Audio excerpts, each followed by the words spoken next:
Hello and welcome to the RTO Show. I'm your host, Pete Shau, and today I have a special guest that's going to talk to us a little bit about business, but in a very unique light. Now, I have John Preston here, who has actually released a book. He's got some great things to talk about, but the book that we're going to talk about today and how it's going to affect you is the 40 Flushes to Grow Your Business. It actually caught me by surprise. It was something that I heard, and I was like, you know what? That is very interesting. So, Mr. Preston, John, how you doing today? I'm glad that you're on the show. Why don't you tell me, where did you get this idea from, and how are you doing today? Well, actually, it's an idea that's been brewing for a long time. I work with a lot of business owners over the years, and one of the things that I've seen across all industry types is people are very good at what they do, but they're not so good at running a business doing it. There's no requirement out there that says I need to know how to run a business before I start a business. So often somebody's very good at what they do. Maybe they're a good plumber and they think, well, I want to work for myself. So they start a plumbing business, but they never learn how to run a business. And the reality is, as much as we wish it was otherwise, is that how good you are has very little to do with whether you're going to have a successful business or not. A bad plumber who knows how to run a business is going to be much more successful than a great plumber who doesn't. And so I've always wondered, how can we get an education to some of these business owners about some of the basics in a way that's not intimidating and doesn't take up a lot of time? Because, when you're running your business, let's say you're a roofer.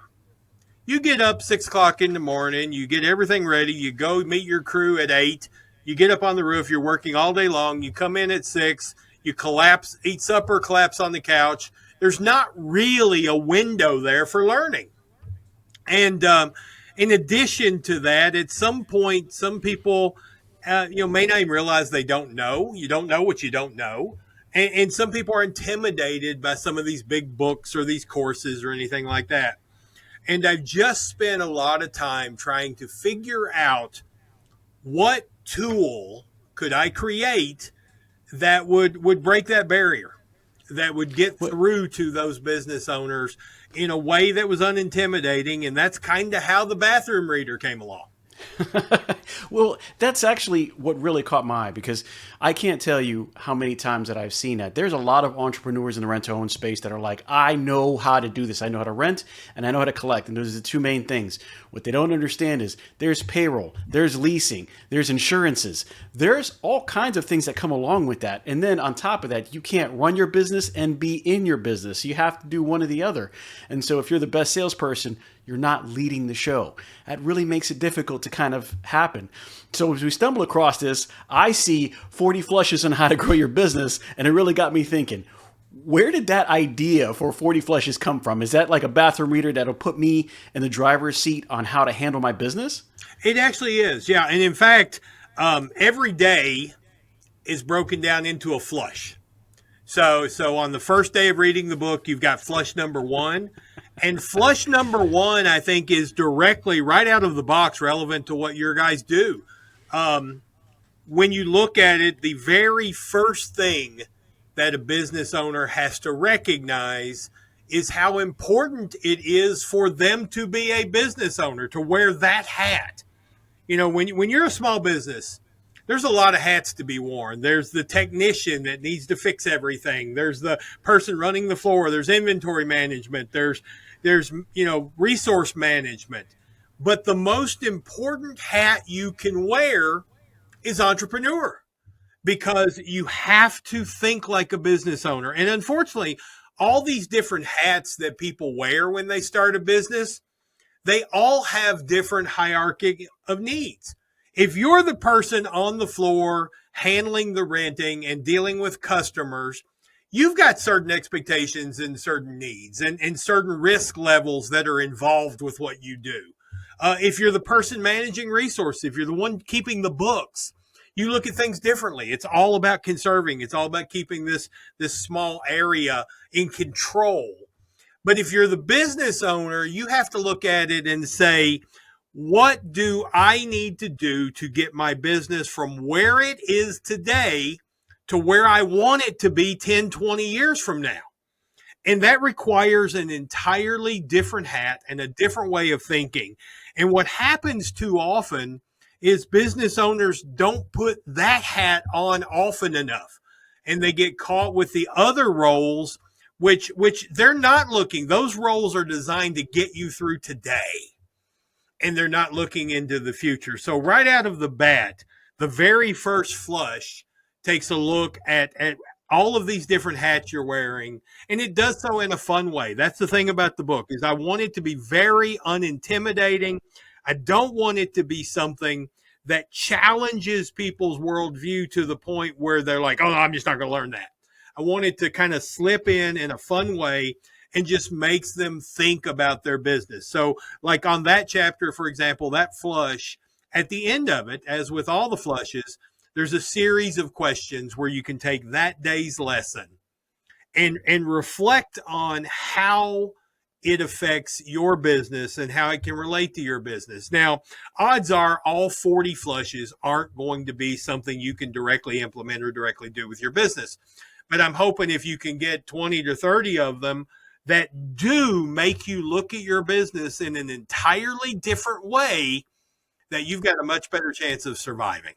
So when you say 40 flushes, somebody's going to sit down, and the idea is in 40 flushes to have a better business acumen than they did before the first flush. Now, flushes, we're saying chapters, and they're going through. Now, these flushes, how long on average do they take? Let me ask you something. Are you getting everything out of your rent-to-own business? If you're not an A-Pro member, then the answer is probably no. Look, advocacy is A-Pro's bread and butter. This is why they were created and what they do best. But here's the thing. A-Pro membership is about way more than advocacy. A-Pro connects you to the movers and the shakers of the industry. People who've been there, done that, and they can help you do it even better. A-Pro's monthly webinars give you expert insights and actionable takeaways. It's like having a masterclass for your business every single month. Got questions about complex regulations or sticky situations? No problem. A-Pro's legal hotline gives you direct access to experts who have got the answers. That's a peace of mind that you can't put a price on. And let's not forget the resources, news, updates, and tools that keep you ahead of the curve. Scholarships for your team? Check. Disaster relief when you need it most? Double check. A-Pro is your ultimate support system in the rent-to-own world. So stop settling for less. With A-Pro, members get more. More support, more connections, and more success. Head over to rtohq.org and join the A-Pro family today. Because in this business, more isn't just better. It's essential. See you at the top with A-Pro. Well, here's the thing. We all know that all of our bathroom visits are varying lengths. So if you're somebody that gets in and out quickly, you're going to be able to handle that flush in probably 5 minutes. I mean, it's about a 300-word narrative that explains that problem or that issue or that concept. You've got a cartoon, which kind of marries with the narrative that's fun. You've got a joke relating to that, which makes it memorable. You've got a little haiku that I write just to kind of get catchy in your brain, and then a poem. And so all of that can be really looked at in 3 to 4 minutes and really absorb the concept. The real time variable there is the reflecting on your business and taking that concept and putting it against what you're currently doing and what you've thought in the past and figuring out, is there some way I can make changes in my business that reflect this lesson that will make me more competitive in the market, or will increase my sales, or will allow me to keep my expenses down, or will affect the brand in the community and the way people see my business. And so that, obviously, if you're a real introspective person, you could spend hours thinking about that. Most people won't, but you could. Yeah. Well, what could I expect to see inside that? I mean, obviously the first thing you start off is, you're right. Just because I'm good at something doesn't mean I'm good at running it. I think that's the first thing that some people don't understand, is that just because you do it well doesn't mean that you can manage a business well. So let's take that aspect and say, okay, within 40 different chapters or different time frames, I'm going to get better. What is something that somebody would come across in these series of flushes that you think is going to be paramount to get them from point A to point B? I tell you, different businesses are going to come across different things that affect them. I mean, there's nothing in there that gets really into the technical aspects of your specific business. So a lot of that is reflection. But there are some basic fundamentals of business that really haven't changed. Everybody thinks all the time we're in this fast changing world, and we are, but what's changing are the tools, not the concepts. So the tools we use to implement that. So in this, there is a lot of marketing, because marketing is an area where logic doesn't always apply. A lot of people have beliefs about marketing, beliefs about how advertising works, and they're just wrong. That common sense would tell you it does this, but that's not the way it works. And so there's a lot of that marketing that comes into play. And one of the things I spend a lot of time on is helping business owners understand that their goal in business is not to have a lot of customers. And that's an area that a lot of people fall short on, because they operate their business for volume. And ultimately the goal of the business should be for profit. And not always are those two the same. Sometimes they are, but most of the time they're not. In fact, there are almost as many businesses in the country every year that fail because they have too many customers than fail because they don't have enough. Because if you've got a lot of customers, but they're not profit generators for you, they end up creating more work and expense and smaller margins. So you want to make sure as you plan out your business that you're recognizing that not all customers are created equal, that there are customers that produce profit, and then there are customers that produce overhead and work.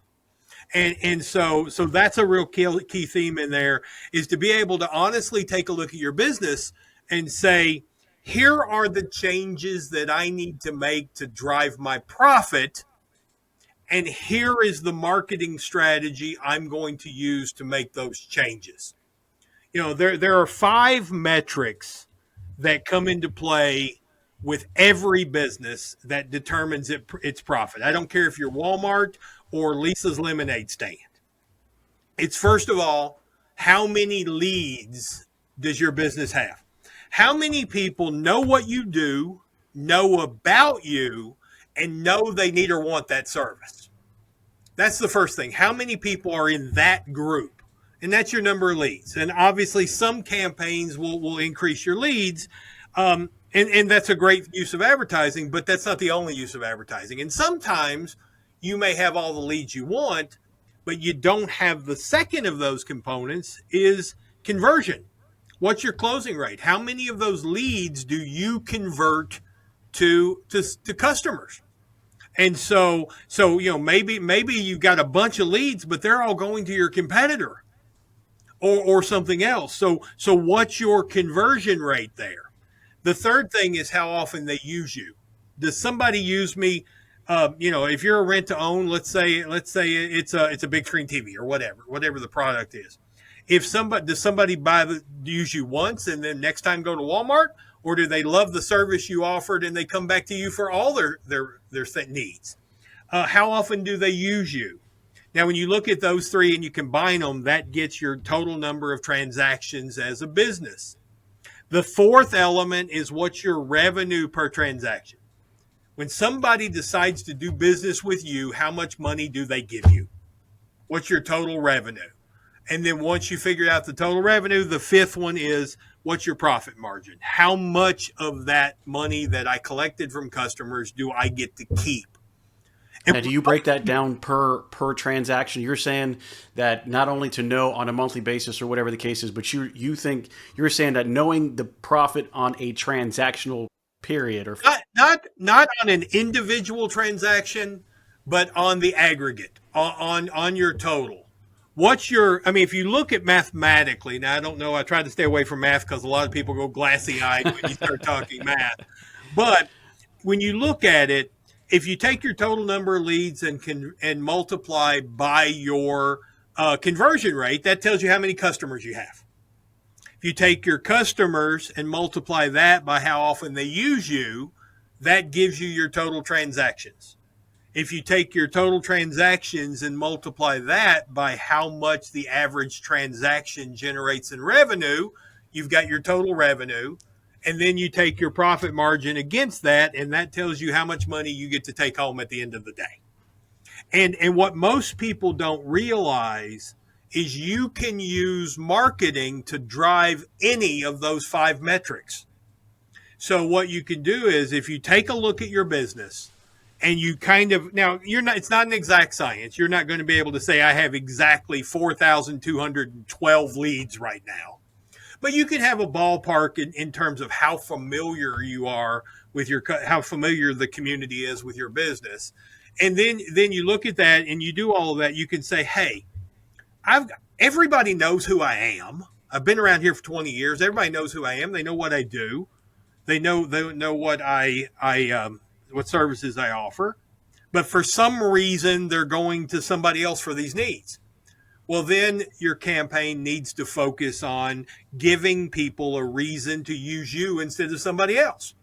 So your strategy targets that. Or maybe you're a business, you've got plenty of customers, but they only think of coming to you for certain items. So your campaign in that regard could actually target your current customers and help them realize that, hey, I'm glad you come here for this, but guess what else we offer that you could come here and use? And often that's the fastest route to growth because you've got customers who already trust you. So you've got that. Or maybe you realize, my gosh, people keep coming in here and getting these low-end cheap items and my margin's not very high on there. What if I focus on marketing just my big ticket items? So now I start to manipulate my revenue per transaction.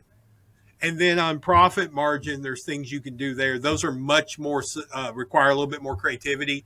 I don't know that it would necessarily apply to the rent-to-own world. But say, for example, I'm a heating and air company. And my marketing consists on advertising on the nearest big city's TV station. Well, I'm suddenly reaching customers who are 3 and 4 hours away from me. Well, look at the added overhead that comes with that travel and wear and tear on vehicles and housing and per diem with your crew and all of those things, where I may want to shift and market closer so I don't have those overheads, and that will affect my profit margin. So I could actually develop a strategy that brought my expenses down. And, those are the kind of things that most business owners never think about. And my goal with 40 Flushes is just to introduce them to those ideas. So if they are applicable to their business, then they've got a better way of looking at it and a better chance of succeeding. Now, is there a set of any part of this 40 Flushes? Because all those things are definitely important. But those sound like they're for people who are just really kind of getting into it and maybe don't understand their business as much. Is there any set in the 40 Flushes that might pertain to people who understand a little bit more? Or do you have, is this preliminary like the 40 Flushes and then they can move on to another set of business strategy that you have that says, okay, you've kind of got through this, now you're on level 2? There's not currently. I am working on 40 more Flushes, which will be coming out probably in the spring. So that is on the works. But really and truly, my hope is with this. Now, some of the Flushes do get into more a little bit more advanced stuff. But my real hope that with this is to get people introduced to the concept that there are things that they can learn to make their business better.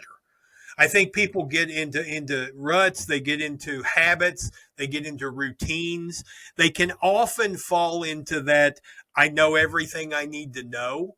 And I think even the most seasoned of veterans will learn something about that. I can tell you, when I start going over some of these elements of profits, or some of these how to market yourself, or how to decide when it's time to hire new people, I mean, and those sort of things in terms of using your assets. I think even your most advanced, I know this stuff person is going to have some aha moments throughout the book. And my hope is to give them enough aha moments so that they do look to see beyond that. I know what can happen in your industry, with as a business owner. Obviously I'm a business owner myself of a different kind. I know how easy it is to wake up in the morning thinking about your business. You're eating your breakfast thinking about your business. You're at the office thinking about your business. You're sitting on the couch at night watching TV thinking about your business. And the last thing before you close your eyes to go to bed, you're thinking about your business. And it can be easy to think that the rest of the world is thinking about your business as well because it's consuming you. And so it's very important to remember that most of the rest of the world doesn't even know you exist. They're not giving 4 moments of thought a year to your business. And recognizing that and helping put things in perspective is, I think, very powerful. One of the things that I talk about in one of the flushes is market research. Now, here's the weird thing. When you hear that phrase market research, my guess is that you immediately started seeing flow charts and spreadsheets and all these numbers and demographics and all this stuff that probably made some of your listeners pee down their leg. Well, the truth of the matter is there are some things that can give you great market research in your own community that cost nothing and are very simple. For example, and I have my clients do this all the time. Next time you're in Walmart, standing in line at Walmart, turn around to the person behind you and say, "Hey, I was just wanting, I'm considering, buying this, but I was thinking about going to a rent-to-own store. Who would you recommend?" And see what happens. See what they say. So, "Hey, I'm thinking about going over here to Joe's Rent to Own. Do you know anything about them?" And see what they say. You encounter people every day who are your potential customers when you're standing in line at the grocery store, when you're at the bank, or when you're walking in the park. And just take that moment. But most business owners will never do that because they're afraid of what they'll hear. And the reality of it is you need to hear what people are saying about you. We talk all the time about branding, and so many times people think branding takes place in the eyes of the person transmitting the signal. Well, I know what my brand is. I know what my message is. I put it out on this. I did this commercial, blah, blah, blah. But branding takes part on the receiving end. And if the people you're trying to put your message to aren't seeing your business in the same way that you see your business, you've got a disconnect there that is stopping you from being as effective as you can be. That's actually so true. John, I couldn't argue with that at all. I think your brand is the perceived value of all the interactions that are they're having every day with your brand. So, what out of the 40 flushes? Let's say that we wanted somebody to really kick off. What do you think is one flush from your book that listeners can implement very quickly after reading it and saying this will make a decent difference in what I do day to day? I can tell you the one that comes to mind. And once again, I will admit I'm not terribly intimately familiar with the rent-to-own world, so it's a little bit different. But I do know the one that I see over and over and over again across all industries is this connection that people have between their personal finances and their business finances. I mean, when you're running a business, you have to make 100% sure that there is a clear wall between those two. Because what happens, and I see this over and over and over again, where people make important business decisions based on personal financial struggles. And if you find yourself doing that, you're going to really struggle. because let's say you need a new piece of equipment, or you're thinking about carrying a new line, and there's going to be a little bit of investment in doing that, or you're thinking about a new marketing campaign, it's going to cost X amount of dollars. Whether or not you need a new dishwasher at home should have no influence whatsoever on that business decision. And I think about that flush in the book, and the cartoon is literally this bricklayer building a brick wall between these two piggy banks to separate them. And so one of the things I encourage all business owners to do, and I have to believe that this applies to your world as well, is to establish a very clear salary for yourself. That this is what you are going to make, whether you're having a good month, a bad month, or whatever's happening in your business, so that you have consistency at home. Just like if you were working for someone else, you would have a set amount that you made that created your budget at home and allowed you to live within your means. So many business owners don't create that barrier. And they start to see a little bit of growth, or they have a good month, or maybe 3 or 4 good months in a row. And you have what happens is it's called lifestyle creep. The next thing you do, your lifestyle starts to get more expensive. So you buy a new car, you move into a bigger house, you send your kid to a private school, and then your business has a hiccup, or COVID happens, or something like that takes place. And you're not financially equipped for it because you based your personal lifestyle off the good times. Hey everyone, it's Pete Shau here from the RTO Show podcast, and I want to tell you about a company that's making a real difference in the rent-to-own space, Wow Brands. I've seen firsthand how they approach marketing, and let me tell you, it's not just about ads. Wow Brands builds complete digital ecosystems designed specifically for the rent-to-own industry. Their e-commerce and lead generation strategies are built to bring in qualified leads. And did I mention that they are actively working with the rent-to-own industry while also being members of APRO and TRIB? Listen, these folks are passionate problem solvers. They don't just slap something together. They design, build, and scale the kind of digital retail tools your business needs and your customers actually want. So if you're serious about growing, reach out to Wow Brands at wowbrands.com. I trust them, and I think you will too. You can post on Facebook every day, you can go live, drop great deals, and it matters. But here's the problem. Only a tiny slice of people ever see it. That's the trap of organic. The people you need to reach, well, they're still scrolling right past you. That's where Gerard Marketing comes in. They turn strangers into customers by using Facebook ads that put you in front of everyone, not just a handful who already follow you. The dealers we work with are seeing more leads, more deliveries, and more cash in the door. So if you want momentum, stop waiting on organic posts alone to do the job. Go to fastrtodeliveries.com and let's get your ads working for you. That's fastrtodeliveries.com. That is exactly what I've seen happen a few times to a few people. It is hard to kind of sometimes navigate that when you haven't done it before. Yeah. You see the good times. You want to know that the fruits of your labor you get to show, you get to enjoy, and then sometimes you kind of forget it's got to go back into the business, or you do a little bit too light. And once again, your personal expenses should not dictate your business decisions. Your business decisions need to be made on what is best for the business.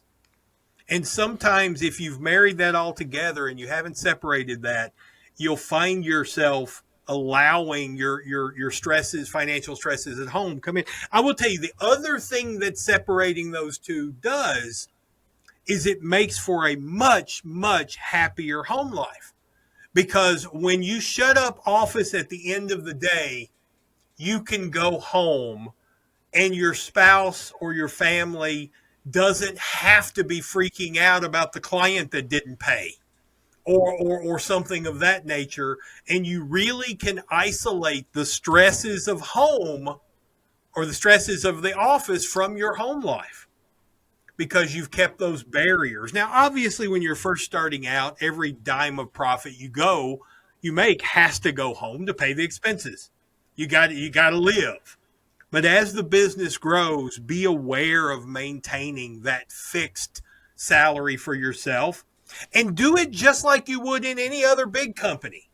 If you were working for a big company and you were a valuable employee, even if you were the CEO, the income of the CEO of that company would be dictated by the best interest of the corporation and the company, not just on how much money that company was making.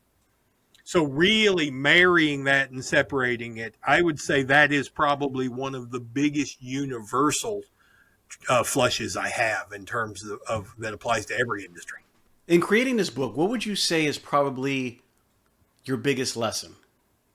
My biggest lesson in creating this book, and this is probably not what you're going to expect to hear, my biggest lesson was you need to be embracing AI if you haven't already.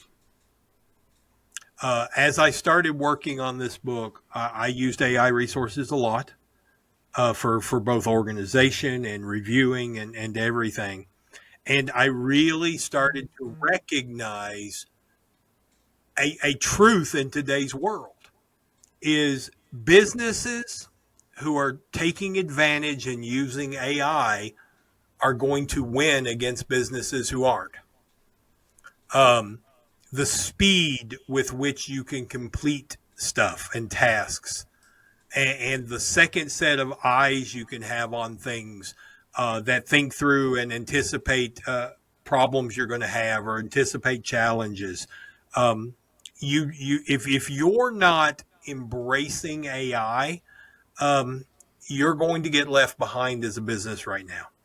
And in fact, one of the books that I'm working on is 40 flushes to incorporate AI into your workplace, because that's like I used to be very resistant to it, because I was like, what's it going to do with all the jobs, all this kind of stuff, and I came to the realization that I may not like a hurricane hitting the coast if I live in South Florida.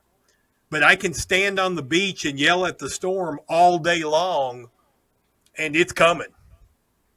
And it's really the same way right now at this point in history, at this point in time, businesses who use AI have a tremendous advantage over those that don't, regardless of the industry.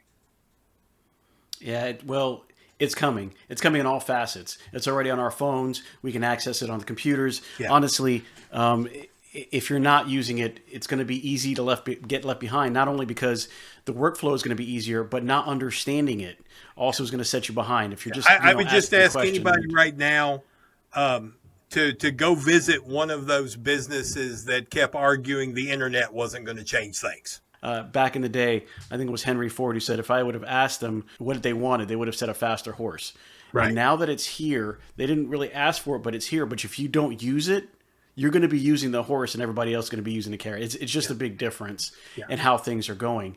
And now that we're seeing this take event and these people trying to be more of an entrepreneurial spirit, if you don't take advantage of the ability to be able to, and I hate to say this because sometimes it's necessary, but you got to reduce the labor or reduce the workload so that you can do more. Especially if you're a brand new business, it's the easiest way to get it done. So let me ask you a question then, because it sounds like you understand this from both sides of the business. What did you learn from probably one of your business failures that kind of led you to go down this road and say, hey, you know what? I need to create 40 flushes for the next guy. Well, that's a good question. And it's, I guess I'm probably in a little bit of a unique situation there. I guess what I learned, ironically, the things I learned that I failed at were really more of the mindset stuff that business owners deal with. When I first started my business and started building magazines and creating that world, I was ill prepared for how loud my inner voice could be. We all have an inner voice, and pardon the language, but it's a jackass.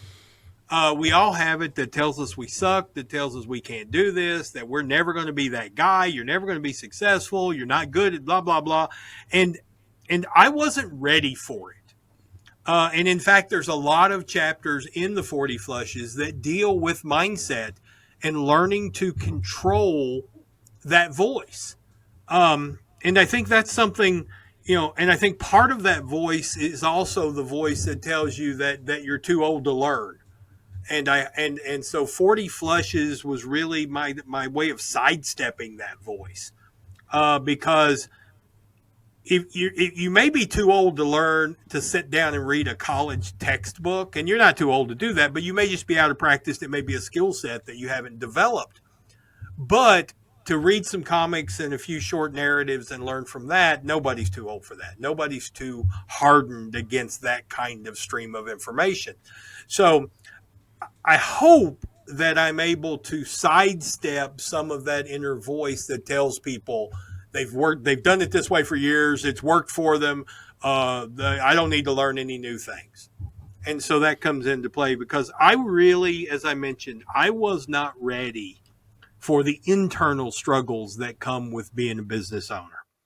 I think I was probably ready for the external ones, dealing with a lot of that aspect, dealing with customers, dealing with everything else. But the internal struggles is where the challenges were. And there's a lot of that in 40 Flushes, because I tell you, it's interesting. We have a tendency to judge what's going on inside our heads against what we see externally from other people. And it's easy to think that I'm the only person sitting here struggling with this voice telling me I suck. And it's very eye-opening to realize that everyone around you has their own version of that voice that's telling them that. I come from a science background. My degree was in physics. Almost. I was one class short of having a physics degree, then decided I didn't want to be a physicist. But it was science. I've always been science-minded. And I used to hear people talk about, affirmations and manifestation and meditation.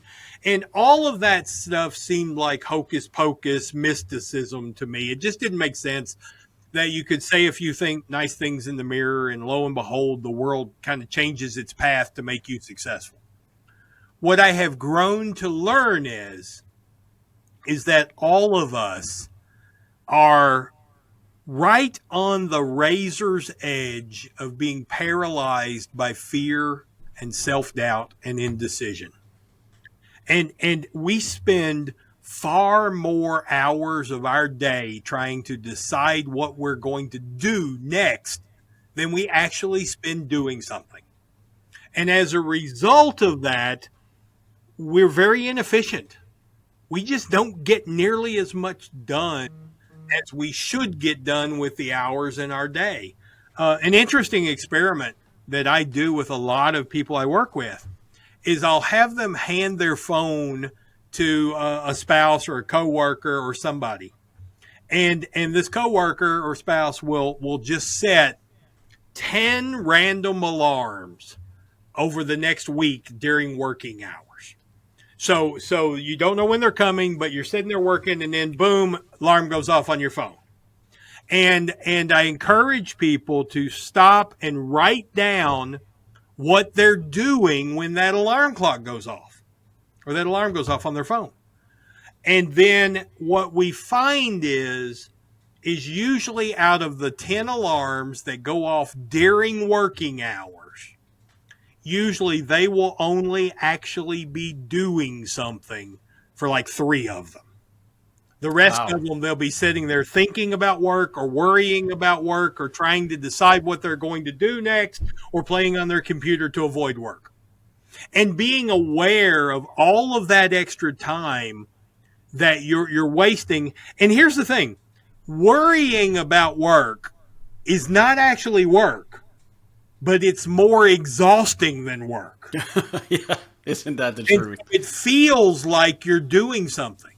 At the end of the day, it's why so many people get home at the end of the day and think, what did I do today that moved my business forward? And they'll realize that they worked their butt off and didn't actually accomplish anything that moved their business forward.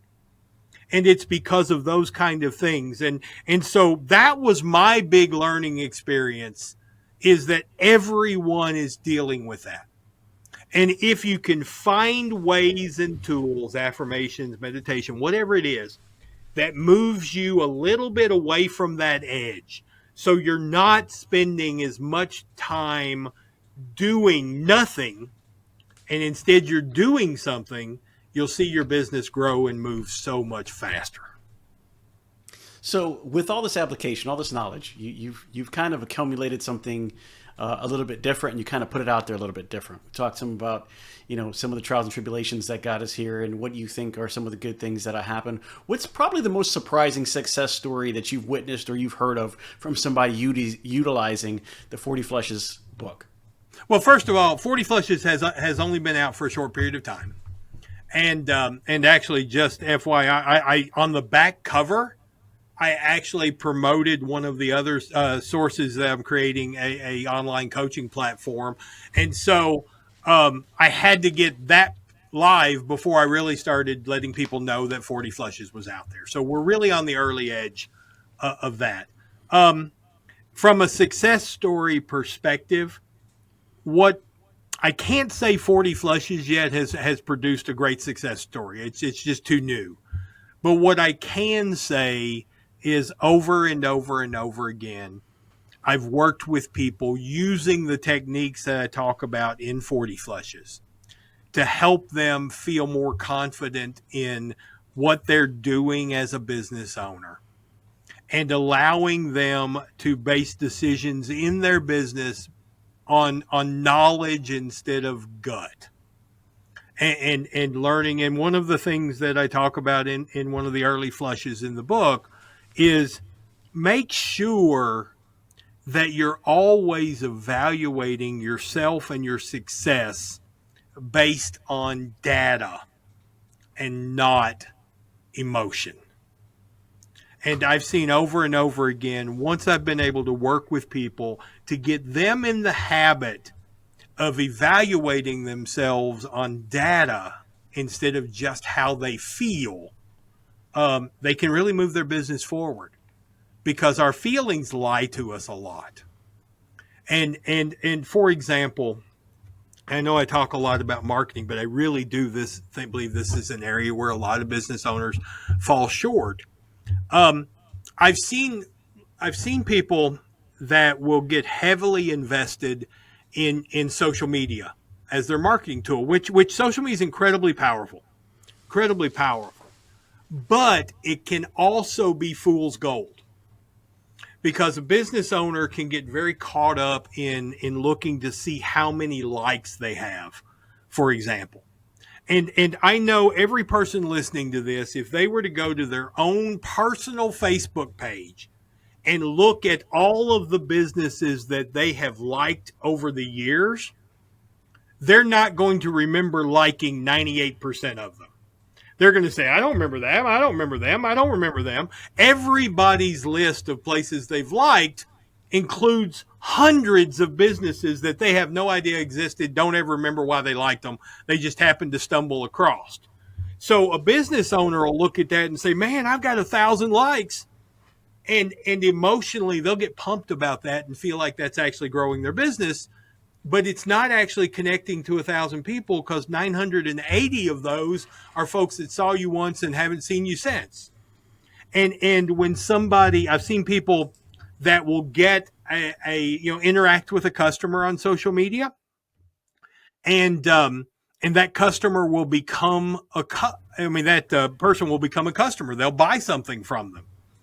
And they will get an emotional high, because they can actually track that customer from, here's our first interaction, here's the exchange we had, here's their credit card information where they bought. They can get so high and think that campaign is what is growing their business, but they actually needed 100 customers a month to sustain their business. And that's just one of them. So you have to remember, and you have to put those things in perspective, because emotionally that customer felt awesome. But the reality was it represented 1% of what you need to sustain your business.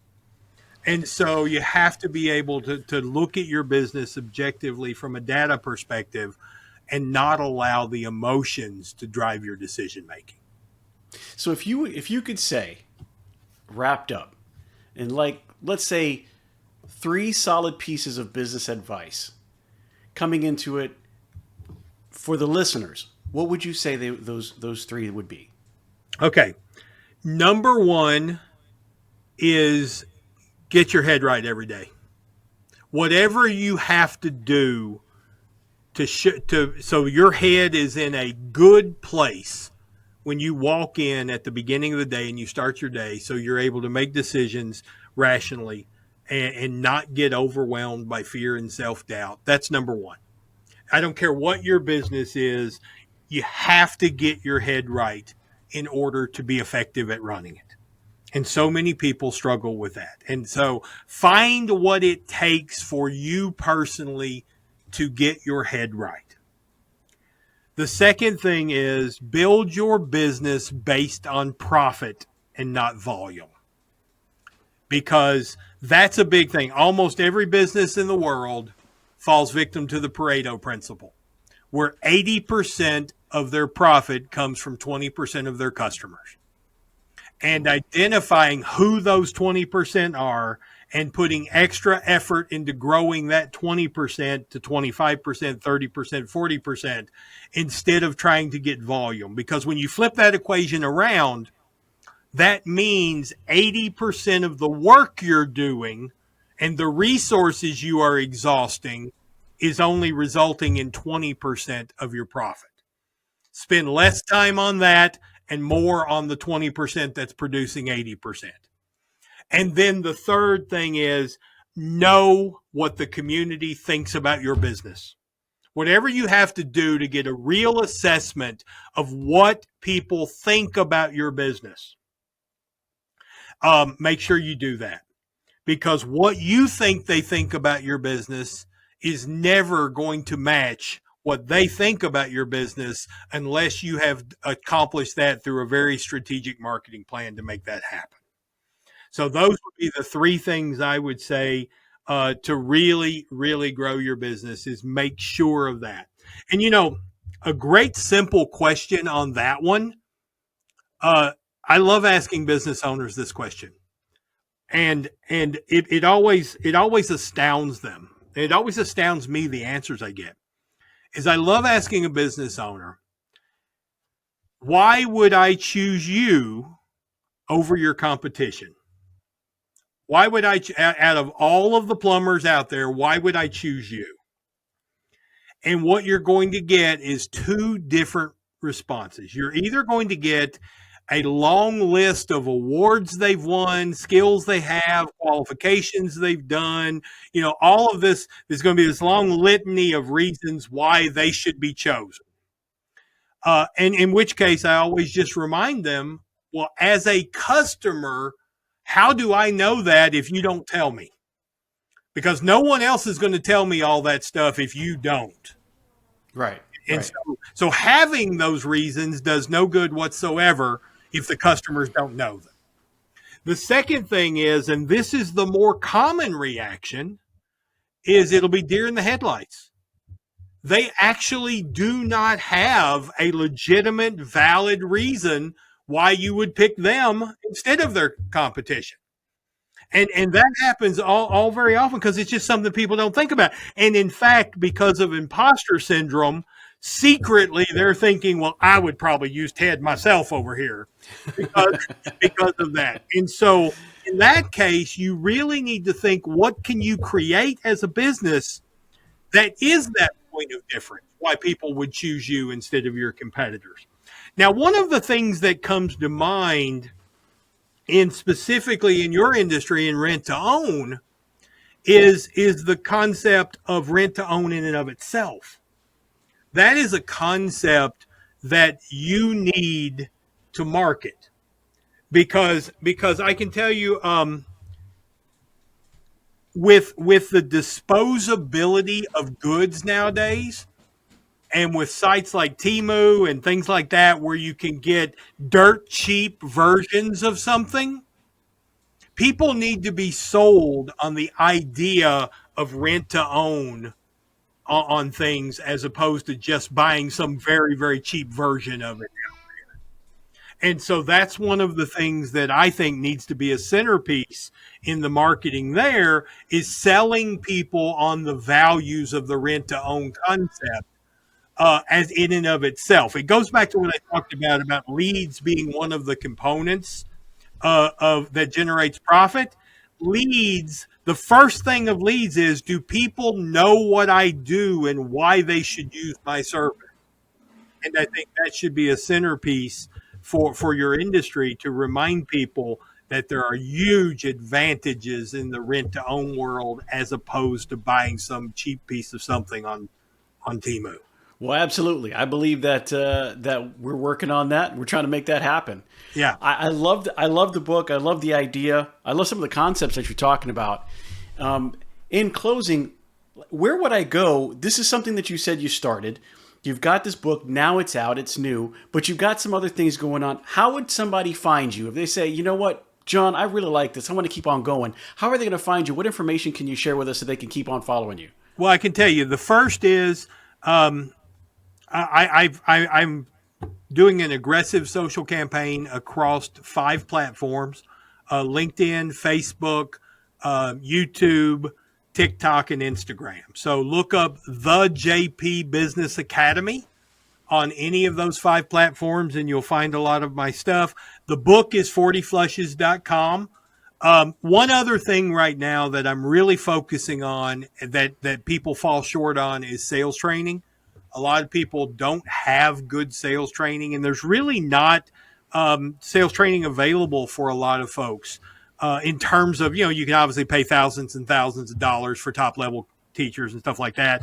But even those tend to focus more on gimmicks rather than making you an actual better salesperson. So I have a new site out called the Sales Success Society, which for $100 a month, you get access to a bunch of courses, support groups, everything else. I would encourage you to check that out. So the salessuccesssociety.com. But I'm also offering, if you just want something that will have an immediate impact on the way you interact with customers and understanding customers, I have a free course available on handling the objection, I need to think about it. This is what really throws a lot of us for a loop. We've really talked to the customer. We're convinced they're ready to buy. And then the last thing they do is they throw us a curveball by saying, hey, I need to think about it. And that really almost never results in a sale. So I have a free course available to anybody on handling that objection, how to prevent them from getting to that point in the first place, how to recognize what they really mean by that objection, and how to get past it and close more deals while the subject is still fresh on their mind. To take that course, go to IHateObjections.com. I like it. I think you got the right name. Yeah, IHateObjections.com, because that's the objection that leaves most sales stomping the ground and scratching their head, because you thought you had a sale and then suddenly they need to think about it. So if you can learn to handle that, you can improve your sales overnight. That's it. Well, listen, John Preston, I do appreciate you being on the show. I really have taken a lot of pointers, actually, out of what you said, because I really think it is important. Listen, if you guys want to hear more, he's giving you the information. Go see it. If not, you can always come to see me. You can email me at pete@thertoshowpodcast.com, or you can go to the website at www.thertoshowpodcast.com. Listen to this. You can also listen to it on YouTube, on Spotify, on Apple Podcasts, or anywhere that you get your listening things. Remember that you go onto the site to get some of your swag. We definitely want to sell you a shirt so you can look as good as me day to day and show John your love. Make sure that you click and subscribe. And I will tell you guys, as always, keep your collections low to get your sales high. Have a great one. Thanks, Pete.